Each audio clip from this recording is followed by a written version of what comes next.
ಈ ಬದುಕು, ಈ ಜೀವನ ಒಂದು ಹಂತಕ್ಕೆ ತಲುಪಬೇಕಾಗ್ತದೆ. ಈ ಬದುಕಲ್ಲಿ ಅನೇಕ ಕಷ್ಟಗಳು ಬರ್ತಾವೆ. ಯಾವ್ಯಾವ ಕಷ್ಟಗಳು ಬರ್ತವೆ ಅಂತಂತಂದ್ರೆ ಒಂದೊಂದು ಸರಿ ವಿಚಾರ ಮಾಡ್ಕೋಂತ ನಾವು ಕುಂತಿರ್ತೀವಿ. ಭಾಳ ನಮಗೆ ನೀಗಿಸ್ಲಾರ್ದಂತಹ ಕಷ್ಟಗಳು ಬಂದು ಒದಗ್ತಿರ್ತಾವೆ ಬದುಕಿಗೆ. ಭಾಳ ಮನಸ್ಸು ನೊಂದ್ಕೋತದ. ಖುಷಿ ಇದ್ದಾಗ ಮನಸ್ಸು ನೊಂದ್ಕೋತದೋ ಏನು ದುಃಖ ಮನಸ್ಸಲ್ಲಿ ಬಂದಾಗ ಮನಸ್ಸು ನೊಂದ್ಕೋತೈತಿ. ದುಃಖ ಮನಸ್ಸಿಗೆ ಬಂದಾಗನೇ ಮನಸ್ಸು ನೋವಾಗ್ತದೆ. ಸುಖ ಸಂಪತ್ತಿನಲ್ಲಿದ್ದಾಗ ಒಟ್ಟ ನೋವು ಅನ್ಸಂಗಿಲ್ಲ, ಕಣ್ಣೀರು ಬರುವುದಿಲ್ಲ.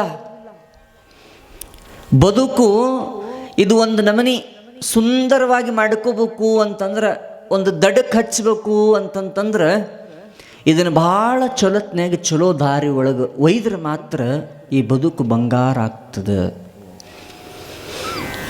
ಮತ್ತು ಬದುಕು ಬಂಗಾರ ಆಗಲಿಕ್ಕೆ, ಜೀವನ ಹಸನಾಗಲಿಕ್ಕೆ ಮತ್ತು ಏನು ಮಾಡಬೇಕು? ಏನು ಬಿಡ್ರಿ, ಭಾಳ ನಮನಿ ಕಷ್ಟ ಅದಾವ. ಎಂಥ ನಮನಿ ಕಷ್ಟ ಐತಂತ ಅಜ್ಜರ ಒಂದೊಂದು ಸರಿ ಹೇಳ್ತೀನಿ ನಿಮಗೆ. ಒಮ್ಮೊಮ್ಮೆ ಸಾಕನಪ್ಪ, ಈ ಭೂಮಿ ಮ್ಯಾಗ ಬಂದಿದ್ದ ಸಾಕನಪ್ಪ, ಅಷ್ಟರ ಮಟ್ಟಿಗೆ ಈ ಕಷ್ಟಗಳು ಬರ್ತಾವೆ. ಕಷ್ಟಗಳು ಯಾಕೆ ಬರ್ತಾವ ಮನುಷ್ಯನಿಗೆ ಅಂತಂತಂದ್ರೆ, ಈ ಮನುಷ್ಯನ ಹತ್ರ ಧೈರ್ಯ ಇದೆಯೋ ಇಲ್ಲ ಅನ್ನುವಂಥದ್ದು. ಈ ಕಷ್ಟ ಬಂದಾಗ ಯಾವ ಥರ ಇರ್ತಾನೆ, ಈ ಸುಖ ಬಂದೊಳಗೆ ಯಾವ ಥರ ಇರ್ತಾನೆ ಅದನ್ನು ತಿಳ್ಕೋಬೇಕಲ್ಲ ಭಗವಂತ. ಹಾಗಾಗಿ ಕಷ್ಟವನ್ನು ನಮ್ಮ ಜೀವನಕ್ಕೆ ಹಾಕ್ತಾನೆ.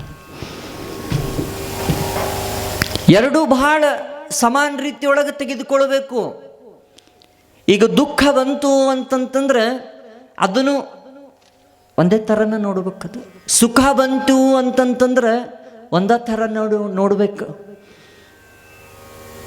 ಈಗ ಮನೆ ಇರುವುದಿಲ್ಲ, ಒಂದು ಚಲೋ ಮನೆ ಕಟ್ಕೊಂತೀರಿ ನೀವು, ಚಲೋ ದೊಡ್ಡ ಟಿವಿ ಹಾಕಿಸ್ಕೊಂತೀರಿ, RCC ಮನೆ ಹಾಕ್ಕೊಂತೀರಿ, ಎಲ್ಲ ಹಾಕ್ಕೊಂತೀರಿ, ವ್ಯವಹರಿಸ್ತೀರಿ, ಎಲ್ಲ ಮಾಡ್ತೀರಿ.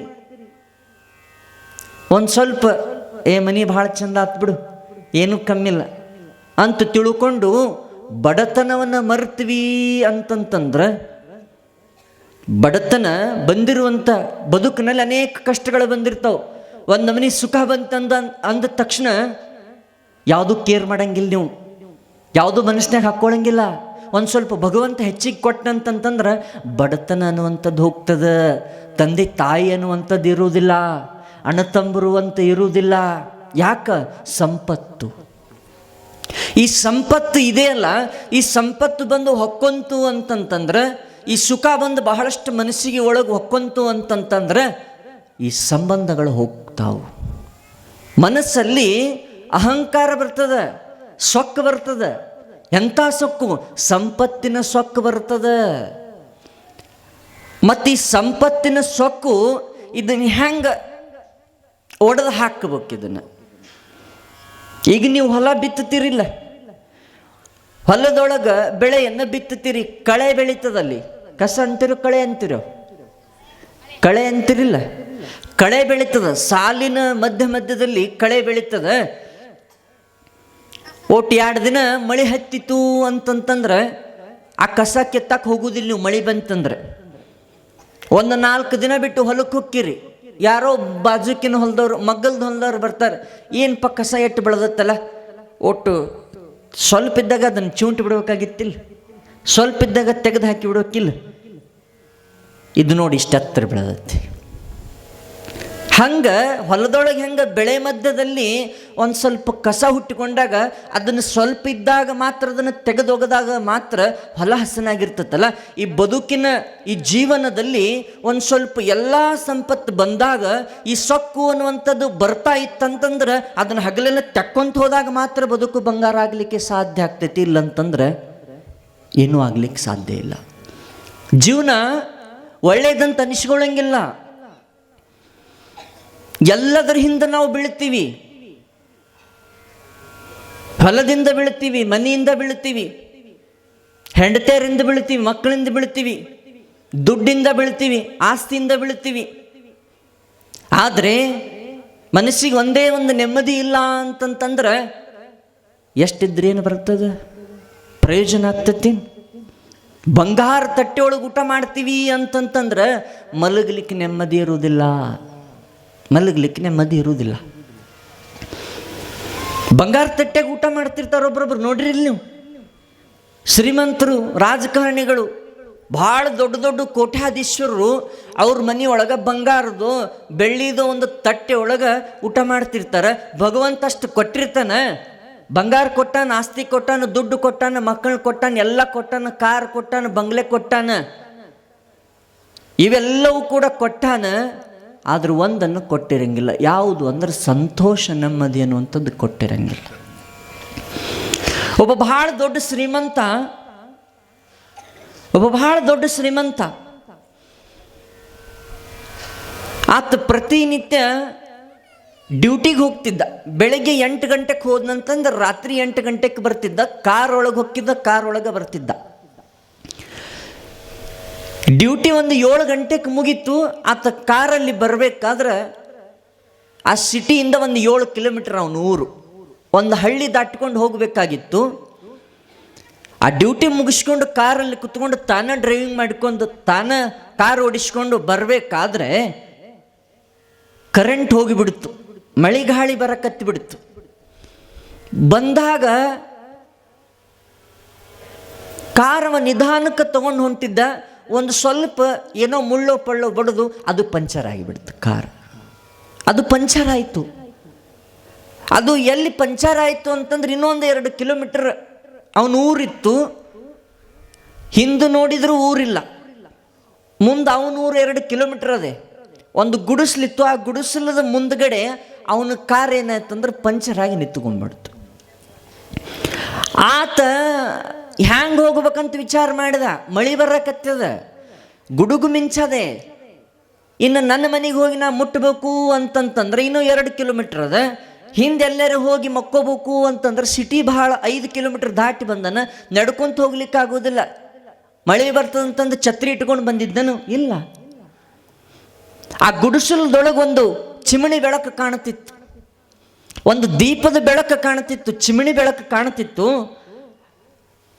ಆ ಚಿಮಣಿ ಬೆಳಕು ಕಾಣುತ್ತಿತ್ತಲ್ಲ, ಆ ಗುಡಿಸದೊಳಗೆ ಒಬ್ಬಕ್ಕೆ ಅಜ್ಜಿ ಮಲ್ಕೊಂಡಿದ್ಲು, ಒಬ್ಬಕ್ಕೆ ಅಮ್ಮ ಮಲ್ಕೊಂಡಿದ್ಲು. ಅಯ್ಯೋ ಪಾಪ, ಯಾರ್ದ ಏನು ಕಾರ್ ನಮ್ಮ ಗುಡಿಸಲು ಮುಂದೆ ನಿಂದ್ರಿಸನಲ್ಲ ಪಾಪ, ಹಾದಿ ತಪ್ಪಿ ಬಂದನೋ ಏನು ಊರು ತಪ್ಪಿ ಬಂದನೋ ಅಂತ ತಿಳ್ಕೊಂಡು ಆ ವಯಸ್ಸಾಗಿರ್ತಕ್ಕಂಥ ಅಜ್ಜಿ ಬಿದಿರಿನ ಬಾಗಿಲಿತ್ತು. ಗುಡಿಸ್ಲಂದ್ರೆ ಬಿದಿರಿನ ಬಾಗಿಲಿರ್ತದೆ. ಆ ಮಳಿ ಅಂದ್ರೆ ಮಳಿ ಬರ್ತಾ ಇತ್ತು. ತಲೆಗೊಂದು ಪ್ಲಾಸ್ಟಿಕ್ ಇಂದು ಅವಾಗ ಛತ್ರ ಇದ್ದಿದ್ದಿಲ್ಲ, ಒಂದು ಹಿಂಗೆ 3 ಮೂಲಿ ಮಾಡಿಕೊಂಡು ಅದನ್ನ ಹಾಕ್ಕೊಂತಿದ್ರಿ. ಹಾಕ್ಕೊಂತಿದ್ರಿಲ್ರಿ ನಿಮ್ಮ ಕಡೆ? ಹಾಕ್ಕೊಂಡ್ರಿ ಅವ ಮಳೆ ಬಂದಾಗ ಮೊದಲು ಪ್ಲಾಸ್ಟಿಕ್ ಚೀಲನೆ ಹಾಕ್ಕೊಂತಿದ್ರು. ಅವು ಹಾಕ್ಕೊಳ್ಳೋ ಬರ್ತಿದ್ವು ಅಂತಾವು, ಹಿಂಗೆ 3 ಮೂಲಿ ಮಾಡ್ಕೇಶ್ ಹಾಕ್ಕೊಂತಿದ್ರು. ಅದು ಈಗೆಲ್ಲ ದೊಡ್ಡ ದೊಡ್ಡ ಛತ್ರಿ ಬಂದವು. ಹಾಗಾಗಿ ಆ ಗುಡಿಸಲ್ದಾಗ ಆ ಅಜ್ಜಿ ಏನು ಮಲಗಿದ್ಲಲ್ಲ, ಅಯ್ಯೋ ಪಾಪ ಯಾರ್ದ ನಮ್ಮ ಗುಡಿಸಲ್ ಮುಂದೆ ಕಾರ್ ಕೆಟ್ಟೋತ್ ಅನ್ನೋದು ಗೊತ್ತಿಲ್ಲ, ಏನು ಹಾದಿ ತಪ್ಪಿ ಬಂದನಂತ ಗೊತ್ತಿಲ್ಲ. ಪಾಪ ಮಳಿ ಒಂದು ಬರಕತ್ತೈತಿ, ಏನೋ ಆಗಿತ್ತು ಸಮಸ್ಯೆ ಅಂತ ತಿಳ್ಕೊಂಡು ಆ ಅಜ್ಜಿ ಆ ಒಂದು ಪ್ಲಾಸ್ಟಿಕ್ ಹೊಚ್ಕೊಂಡು ಹೊರಗೆ ಬರ್ತಾ ಇದ್ಲು. ಯಪ್ಪ ಎಲ್ಲಿಗೆ ಹೊಂಟಿ ಮಗನ, ನೀ ಎಲ್ಲಿ ಹೊಂಟಿ ಅಂತ ಅಜ್ಜಿ ಕೇಳಿದ್ಲು. ಪ್ಲಾಸ್ಟಿಕ್ ಹೊಚ್ಕೊಂಬಂದಿದ್ಲು, ಇನ್ನೊಂದು ಕೈಯಾಗ ಹಿಡ್ಕೊಂಬಂದಿದ್ಲು. ಗುಡಿಸ್ಲ ಓಟೀಟು ಅಟ್ಟು ಹನುಮಂದೇವ್ರ ಗುಡಿ ಅಟ್ಟಿತ್ತು. ಆತನ ಕಾರ್ ಹಿಂತಲ್ಲಿ ಕೆಟ್ಟಿತ್ತು, ಅಟ್ಟು ದೂರ ಅಕ್ಕಿನ ಗುಡಿಸ್ಲಿತ್ತು. ಅಲ್ಲಿ ಯಾರ ಮನೇನೂ ಇದ್ದಿದ್ದಿಲ್ಲ. ಅವಾಗ ಯಪ್ಪ ಎಲ್ಲಿಗೆ ಹೊಂಟಿ? ಅಮ್ಮರ ನಂದಿಲ್ಲ ಒಂದು 2 ಕಿಲೋಮೀಟ್ರ್ ಊರದ, ನಾ ಪ್ರತಿನಿತ್ಯ ಡ್ಯೂಟಿ ಮಾಡಕ್ಕೆ ಹೋಗಮ್ಮ, ದಿನ ಇದ ಹಾದಿ ಮೇಲೆ ತಿರುಗಾಡ್ತೀನಿ, ಕಾರ್ ಪಂಚರ್ ಆಗ್ಯದ, ಗಾಲಿ ಬದಲಾಯಿಸ್ಬೇಕಂತೀನಿ, ನನಗೆ ಗಾಲಿ ಬದಲಾಯಿಸಕ್ಕೆ ಬರುವುದಿಲ್ಲ, ಒಟ್ಟು ಎಲ್ಲ ಕಾರ್ಗಿರು ಹೊಡ್ಕೊಂಡು ಹೋಗ್ತೀನಿ. ಬಹಳ ದೊಡ್ಡ ಶ್ರೀಮಂತ, ಡ್ಯೂಟಿ ಮಾಡ್ಕೊತಿದ್ದ ಹಾದಿಗೆ ಹೋಗಿದ್ದೆ. ಯಾರನ್ನೋ ಕರಿಬೇಕು ಮಾಡ್ಬೇಕಂದ್ರೆ ಮಳಿ ಬರಕತ್ತದ, ಊರು ಮುಟ್ಟಕ್ಕಾಗೋದಿಲ್ಲ, 1-2 ಕಿಲೋಮೀಟ್ರ್ ಅದ. ಮತ್ತು ಹಾಗಾಗಿ ಇಲ್ಲೇ ಕುತ್ಕೊಂಡ್ಬಿಟ್ಟಿನಿ. ಅಜ್ಜಿ ಅಂದ್ಲು, ಯಪ್ಪ ನೀ ಬಹಳ ದೊಡ್ಡ ಶ್ರೀಮಂತಂತಿ ಯಪ್ಪ, ಮತ್ತು ನಾನು ನಿನಗೊಂದು ಮಾತು ಕೇಳ್ತೀನಿ ಅಂದ್ಲಕ್ಕಿ. ಹೇಳಿ ಅಮ್ಮ ಅಂದವ. ಮತ್ತು ನೀ ಏನೂ ತಪ್ಪು ತಿಳ್ಕೊಳ್ಳಲ್ಲ ಅಂತಂದ್ರೆ ನೀ ಕಾರ್ನಿಗೆ ಕುಂದಿರ್ತಿ, ಮಳೆ ಅಂದ್ರೆ ಮಳೆ ಬರಕತ್ತೈತಿ, ಶಿಡ್ಲು ಬರಕತ್ತದ, ಗುಡುಗು ಬರಕತ್ತದ, ಏನೋ ಹೆಚ್ಚು ಕಮ್ಮಿ ಆಗಲಿ ಒಟ್ಟು ಬಂದು ನಾನು ಗುಡಿಸಲ್ದಾಗ ಮಕ್ಕೊಂತೇನೆ ಅಂತ ಹಾಕ್ಯಲ್ಲ ಅಮ್ಮ. ಅವ್ನು ಭಾಳ ಆನಂದ ಅನಿಸ್ತು. ಯಮ್ಮ ಬರ್ತೀನಿ ಬೇ ಅಂತಂದಮ್ಮ. ಆಯ್ತಮ್ಮ ಅಲ್ಲೇ ಮಲ್ಕೊತೀನಿ, ಮತ್ತು ನಾ ಬೆಳಿಗ್ಗೆ ಎದ್ದು ನನ್ನ ಕಾರ್ ಮತ್ತೊಟ್ಟು ಸರಿ ಮಾಡ್ಕೊಂಡು ನಾ ಹೋಗ್ತೀನಿ. ಆಯ್ತಪ್ಪ ಮಗ ಬಾ ಒಳಗೆ ಅಂತ ತಿಳ್ಕೊಂಡು ಆ ಯಮ್ಮ ಆತಗೊಂಡು ಪ್ಲಾಸ್ಟಿಕ್ ಕೊಟ್ಟು ಹಚ್ಕೊಂಡು ಕರ್ಕೊಂಡು ಹೋಗ್ಲಿಯಪ್ಪ. ನೀವು ಊಟ ಮಾಡಿ ಏನಿಲ್ಲ ಯಮ್ಮ ಮಾಡಿನಿವೆ. ಆಯ್ತಪ್ಪ ಈಗ ಒಂದು ಈ ತಟ್ಟು ಹರಿದದ, ಈ ತಟ್ಟು ಇದನ್ನು ದೊಡ್ಡದು ಮಾಡ್ಕೊನಿ, ಇದನ್ನು ಹಚ್ಕೊಂಡು ಇದನ್ನು ಹಚ್ಕೊಂಡು ಮುಕ್ಕೋ.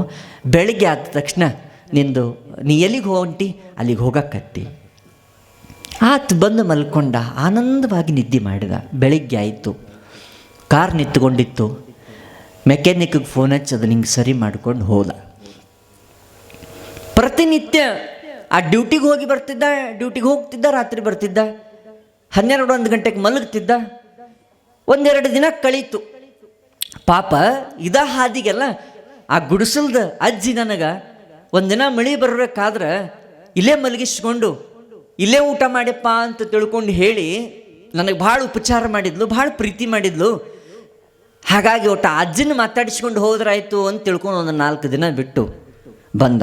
ಯಮ್ಮ ಅದಿ ಏನು ಅಂತಂದ. ಯಪ್ಪ ಅದೇ ನೀ ಗೊರ್ತ ಸಿಗವಲ್ತು ನನಗೆ ಯಾಗಾರ ಅಂತಂತ ಅಜ್ಜಿ ಅಂದ್ಲು. ಹಿಂಗವ ಅವತ್ತು ಒಂದಿನ ಅಂತಂದ. ಓ ಹೌದಪ್ಪ ನೆನಪಾತ್.